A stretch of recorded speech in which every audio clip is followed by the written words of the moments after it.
Hi, let's make a stretchy cord bracelet today. It's one of our favorite things to do. So you can start by cutting two pieces of cord that are 2 feet each. You want to knot the ends together in an overhand knot, so this will stop the beads from falling off. And then you can clip it to a clipboard. This will help you keep the tension in the string. We use 6 inches of fishing line as a fold over needle. If you don't have any fishing line, you can use a thin piece of thread or a collapsible big eye needle. Start by stringing on a bead that has a big hole. You can use this big hole to later hide your knot.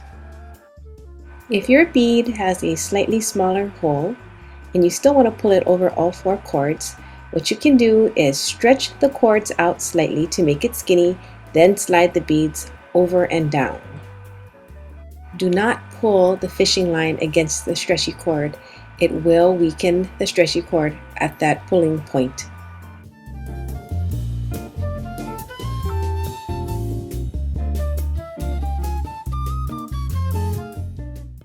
So again, if your bead holes are small, you'll pinch below the fishing line, stretch the cord out to make it skinny, slide the bead over and down, and again pinch the stretchy cord while you're sliding the bead down. Please do not pull the fishing line against the stretchy cord. It will definitely weaken it.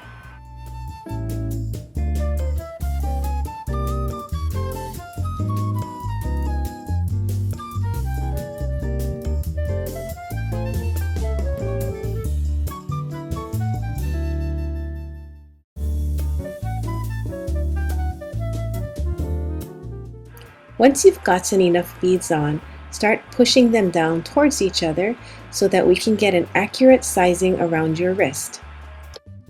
When sizing it around your wrist, make sure that it fits loosely because it will snug up once we make the knot and take all the slack out.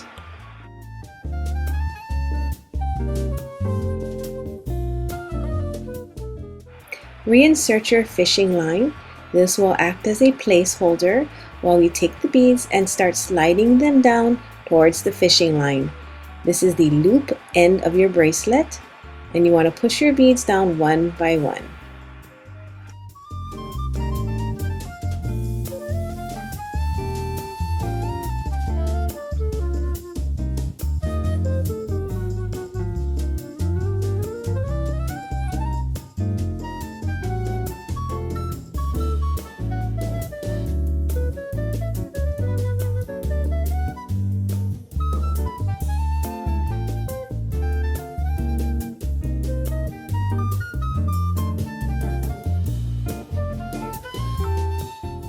Once all your beads are pushed down, you cut away 2 of the strings, any of the 2.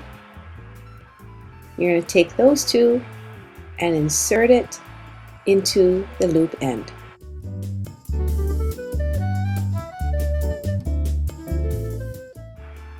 Now, if you're having difficulties getting your 2 cord ends through the loop, take out the fishing line and use it as a needle.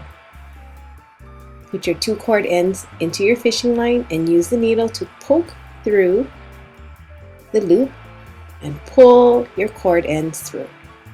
Now you have 2 ends running through the loop and 2 ends on the clipboard.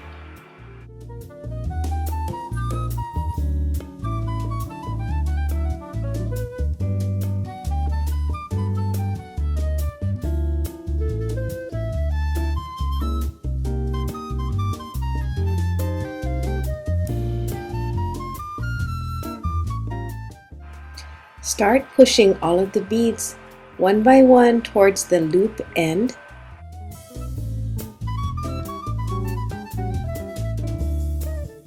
And now tie a knot.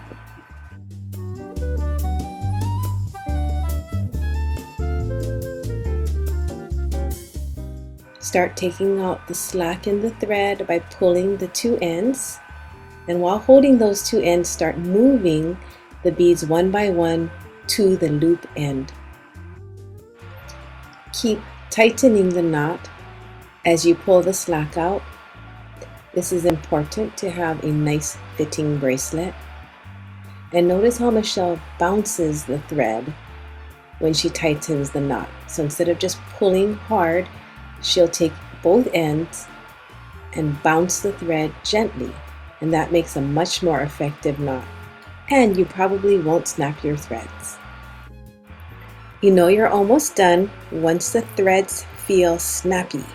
So you can gently pull at the bracelet, and if the thread snaps back, you know you're ready to tie the last knot. This time tie a surgeon's knot. So go through the loop once, twice,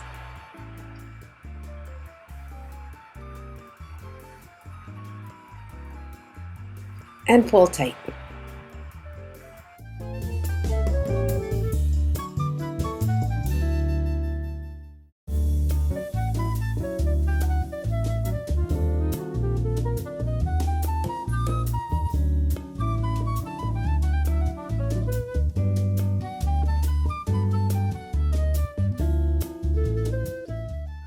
Pull the knot tight with a bouncy tug.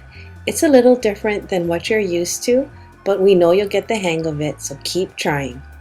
It's a bouncy tug versus a hard pull. This will definitely lessen the chances of it breaking.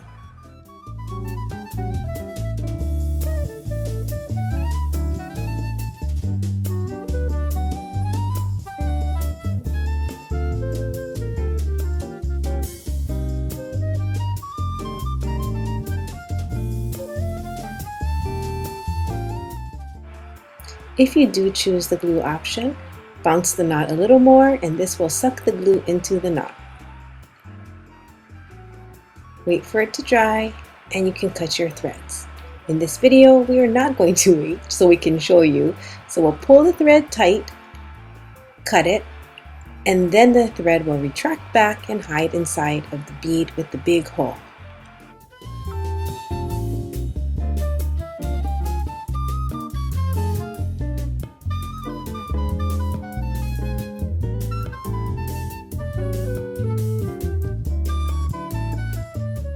One last tip to make this bracelet last as long as it can is to roll your bracelet on.